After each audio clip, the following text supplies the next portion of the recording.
నమస్తే yes. Sports injuries. Sports అంటేనే injuries తప్పదు అనుకుంటారు చాలా మంది. అది నిజమే. స్పోర్ట్స్ ఇంజురీస్‌ని అవ్వకుండా మనం ఎలాంటి జాగ్రత్తలు తీసుకోవాలి? ఒకవేళ స్పోర్ట్స్ ఇంజురీస్ అయితే ఎలాంటి ట్రీట్‌మెంట్ అనేది తీసుకొని త్వరగా రికవర్ అవ్వాలి? ఇవన్నీ మనం మాట్లాడదాము. వాటికి మనతో ఉన్నారు ఇవాళ డాక్టర్ రవితేజ గారు. MJ Naidu hospitals Vijayawada. Arthroscopic sports medicine surgeon. నమస్తే సార్. నమస్తే అండి. సార్ స్పోర్ట్స్ రిలేటెడ్ ఇంజురీస్ మనం ఫర్ ఎగ్జాంపుల్ నీ దగ్గర నుంచి నీ రిలేటెడ్ ఇంజురీస్ స్పోర్ట్స్ పర్సన్స్ కి ఎలాంటి ఇంజురీస్ అవుతాయి? పర్మనెంట్ గా డ్యామేజ్ అయ్యే ఇంజురీస్ కూడా ఉంటాయా సార్ స్పోర్ట్స్? ఇప్పుడు స్పోర్ట్స్ ఇంజరీస్ అంటే అండి బ్రాడ్గా మనం ప్రొఫెషనల్ స్పోర్ట్స్ ఆడే వాళ్ళకి, అప్పుడప్పుడు స్పోర్ట్స్ ఆడే వాళ్ళకి ఇలా బ్రాడ్గా చూసుకోవచ్చు అనమాట. మనకి మెయిన్ డిఫరెన్స్ వచ్చి ఇప్పుడు ప్రొఫెషనల్ స్పోర్ట్స్ ఆడుతున్నారు అనుకోండి, ప్రొఫెషనల్ స్పోర్ట్స్ ప్లేయర్స్లో వాళ్ళకి ట్రైనింగ్ డిఫరెంట్ ఉంటుంది, వాళ్ళ బాడీ ఫిట్నెస్ డిఫరెంట్ ఉంటుంది, వాళ్ళది ఓవర్ ఎగ్జర్షన్ వల్ల, మీ కంటిన్యూస్ ప్రాక్టీస్ వల్ల అలాంటి ఇంజరీస్ చూస్తూ ఉంటాం అనమాట యూజువల్లీ. అండ్ రేర్గా వాళ్ళది కొన్ని మిస్టేక్స్ వల్ల, అన్ఫోర్స్డ్ ఎర్రర్స్ వల్ల కొన్ని అలాగా కూడా ఇంజరీస్ చూస్తూ ఉంటాం వాళ్ళలో. ఇప్పుడు మనం నార్మల్ పాపులేషన్లో మిగిలిన జనాల్లో అనుకోండి, ఇప్పుడు రోజు సిట్టింగ్ జాబ్స్ చేసుకుంటా, లేకపోతే యూజువల్గా సెడెంటరీగా ఉండి సడన్గా గేమ్ స్టార్ట్ చేయటం కానీ, పరిగెత్తటం కానీ, ఇంట్లో పిల్లల వెనకాల పరిగెత్తిన అలా కొన్నిసార్లు ఇంజరీస్ అవుతూ ఉంటాయి అన్నమాట. సో ఇవి బ్రాడ్గా మనం క్లాసిఫై, వీళ్ళకి డిఫరెంట్ ఉంటుంది. ప్రొఫెషనల్ స్పోర్ట్స్ ప్లేయర్స్ అనుకోండి ఎంటైర్లీ డిఫరెంట్ అప్రోచ్ ఉంటుంది, క్యాజువల్ గా స్పోర్ట్స్ ఆడే వాళ్ళకి డిఫరెంట్ అప్రోచ్ ఉంటుంది. అంటే ఏంటి అంటే ఇద్దరికి దెబ్బ ఒకటే కదా. ఇప్పుడు ఏసీఎల్ తీసుకున్నాం అనుకోండి, నీకి అవునండి. ఇద్దరికి డ్యామేజ్ ఒకలాగే ఉంటది, ఇంజరీ ఒకలాగే ఉంటది. వాళ్ళకి ట్రీట్మెంట్ వేరు, వీళ్ళకి ట్రీట్మెంట్ వేరు ఉంటుందా? ప్రొఫెషనల్ స్పోర్ట్స్ ప్లేయర్స్ లో అనుకోండి, వాళ్ళు వెంటనే they have to get back to the game. So వాళ్ళకి కొద్దిగా యాక్సలరేటెడ్ ప్రోటోకాల్స్ అలా ఇస్తాం అనమాట. ఇప్పుడు మనం క్యాజువల్ స్పోర్ట్స్ సర్జరీ తర్వాత బేసికలీ ఏసీఎల్ అనేది యూజువల్లీ అది మనకి లిగమెంట్ స్టెబిలిటీ. ఇప్పుడు మనం మోకాల్లో ఏసీఎల్ పీసీఎల్ లిగమెంట్స్ ఉంటాయి అనమాట మోకాల చుట్టూ. వాటి పని ఏంటంటే మన జాయింట్ అదే ఒక డైరెక్షన్ లోనే కదలాలి. సో ఆ డైరెక్షన్ లోనే మిగిలిన డైరెక్షన్లన్నీ బ్లాక్ చేయడానికి ఆ లిగమెంట్స్ పనిచేస్తాయి అనమాట. సో ఇప్పుడు లిగమెంట్స్ ఎలా అంటే మనం తాడులాగా, సో ఇప్పుడు మనం ఒక తాడు కట్టామనుకోండి కదలకుండా, సో మిగిలిన ఇంకొక సైడ్ ఏటైతే ఫ్రీగా ఉందో అటే మూవ్మెంట్ అవుతుంది అనమాట. సో ఇప్పుడు ఎప్పుడైనా లిగమెంట్ టేర్ అయిందని అంటే మనకి కొన్ని ఇంపార్టెంట్ లిగమెంట్స్ ఉంటాయి, అంత కొద్దిగా పర్లేదు అన్న, కొద్దిగా పర్లేదు అంటే వేరే మజిల్స్ కానీ వేరే లిగమెంట్స్ కానీ దాని పని చేయగలరు, రీప్లేస్ అది అంత ఇంపార్టెంట్ కాదు అన్న లిగమెంట్స్ ఉంటాయి అనమాట. ఇప్పుడు మన నీలో లిగమెంట్స్ అన్నది చాలా ఇంపార్టెంట్ రోల్ ప్లే చేస్తాయండి. సో యూజువల్లీ అదేంటంటే మనకి మూవ్మెంట్, ఎక్స్ట్రా మూవ్మెంట్ అవ్వకుండా లిగమెంట్స్ ఆపుతాయి అనమాట. సో ఇప్పుడు ఏదైనా లిగమెంట్ టేర్ అయింది అనుకోండి, తనకి పర్సే పెయిన్ ఉండదు, నేను ఇప్పుడు బాగానే నడుస్తున్నాను, బాగానే పనులు చేసుకుంటున్నాను అనుకుంటారు. కానీ ఏంటంటే దానివల్ల ఎప్పుడైనా పరిగెత్తినప్పుడు లేకపోతే మెట్లు దిగేటప్పుడు మెయిన్గా ఇబ్బంది వచ్చింది ఏసీఎల్ టేర్ ఉన్నప్పుడు. వాళ్ళకి కొన్ని ఇయర్స్ కొద్దీ దాన్ని పట్టించుకోలేదు అనుకోండి, లోపల అరుగుదల అన్నది కొద్దిగా స్టార్ట్ అవుతుంది అనమాట. ఎందుకంటే ఏసీఎల్ టేర్ అన్నారు కదా, అంటే ఒకసారి టేర్ అయిన తర్వాత వాళ్ళు నార్మల్ ఏసీఎల్ అన్నది నార్మల్ గా నడవగలుగుతారు. నీ మిగిలిన లిగమెంట్స్ అన్ని బాగానే ఉంటాయి కాబట్టి మూవ్మెంట్ జస్ట్ దాని మెయిన్ రోల్ ఎక్కడ వచ్చింది అంటే మనకి నడిచి పరిగెత్తేటప్పుడు లేకపోతే మెట్లు దిగేటప్పుడు, మెట్లు ఎక్కేటప్పుడు ఇలాంటి చోట్ల దాని అది మనకి జాయింట్ కొద్దిగా వదిలేస్తున్నట్టు తెలిసిద్ది అనమాట.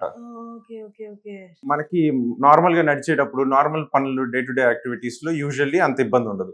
అలానే అశ్రద్ధ చేశారనుకోండి మనకి జాయింట్ లో మూవ్మెంట్ ఎక్కువ అవుతుంది కదా ఇప్పుడు లెగమెంట్ లేకపోవటం వల్ల.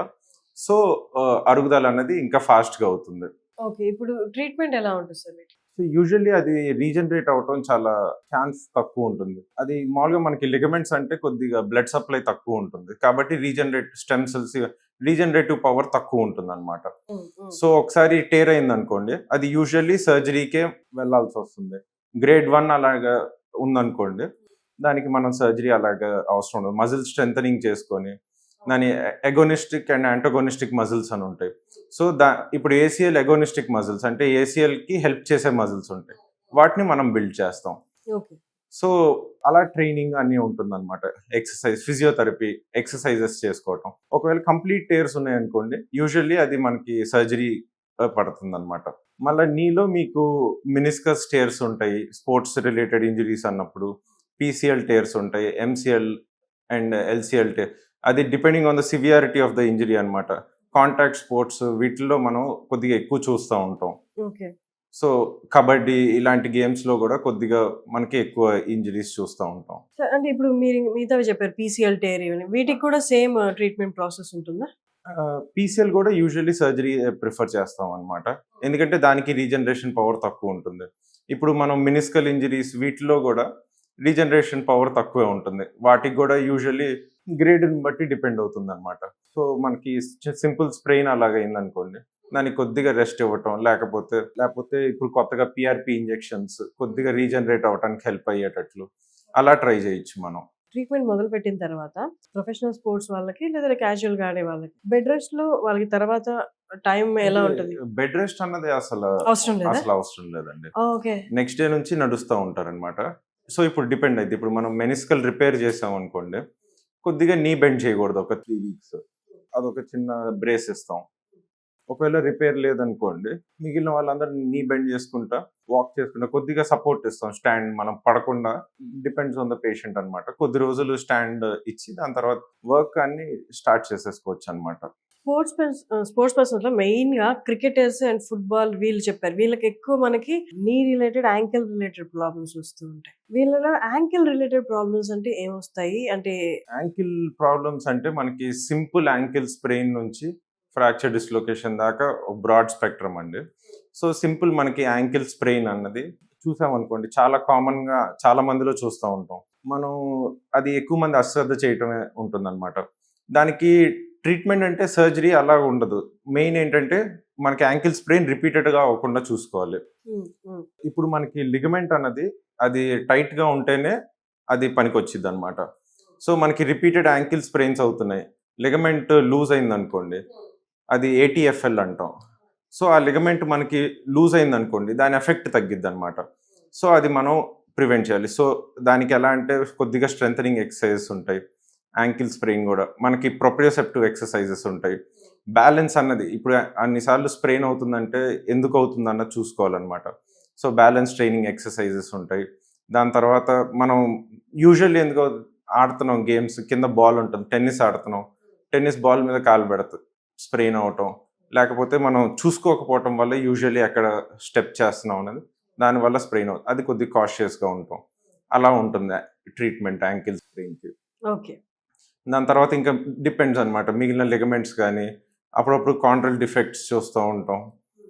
అలాగా ఈచ్ కండిషన్కి ట్రీట్మెంట్ మారుతూ ఉంటుంది.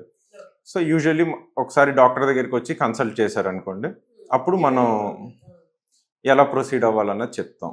అండ్ షోల్డర్ రిలేటెడ్ క్రికెటర్స్‌కి బాగా ఎక్కువ వస్తుంది. అవునండి. షోల్డర్ రిలేటెడ్ పెయిన్ గురించి ఒక్కసారి దాని ట్రీట్మెంట్ ఎలా ఉంటుంది? సో ఈ షోల్డర్ పెయిన్ లో అండి, ఇప్పుడు షోల్డర్ జాయింట్ అన్నది మొబిలిటీ ఎక్కువ ఉండటం కోసం మనకి బోన్ తక్కువ ఉంటుంది అనమాట. సో రేంజ్ ఆఫ్ మూవ్మెంట్ మనకి అన్ని జాయింట్స్ కన్నా షోల్డర్ జాయింట్ మూవ్మెంట్ ఎక్కువ ఉంటుంది. సో దానికి ఏంటంటే స్టెబిలిటీ అంతా మెయిన్గా మజిల్స్, లిగమెంట్స్ మీద డిపెండ్ అవుతాయి. సో ఇప్పుడు మనం రిపీటెడ్ బౌలింగ్ చేసే వాళ్ళకి, థ్రోయింగ్ ఇంజరీస్, వీటన్నిటిలో ఏంటంటే కొన్నిసార్లు మనకి ఇప్పుడు స్మాష్ కొడుతున్నారు బ్యాడ్మింటన్లో. ఇప్పుడు ఒక స్మాష్ మంచి కొట్టాలంటే దానికి కోర్టులోకి వెళ్ళిన తర్వాత అందరికీ బాగా ఆడాలనిపించింది. బట్ దానికి కావాల్సిన ఎఫర్ట్ పెట్టడం అనేది మనం ఇప్పుడు నాకు స్మాష్లో స్పీడ్ పెరగాలనుకోండి, ఫస్ట్ ట్రైనింగ్ బెటర్ అవ్వాలి, సెకండ్ జిమ్కి వెళ్ళాలి, నేను కొద్ది మజిల్ స్ట్రెంథనింగ్ చేయాలి, అప్పుడే I will be able to hit it harder అనమాట. సో అలా ఇదంతా ప్రాసెస్ ఉంటుంది.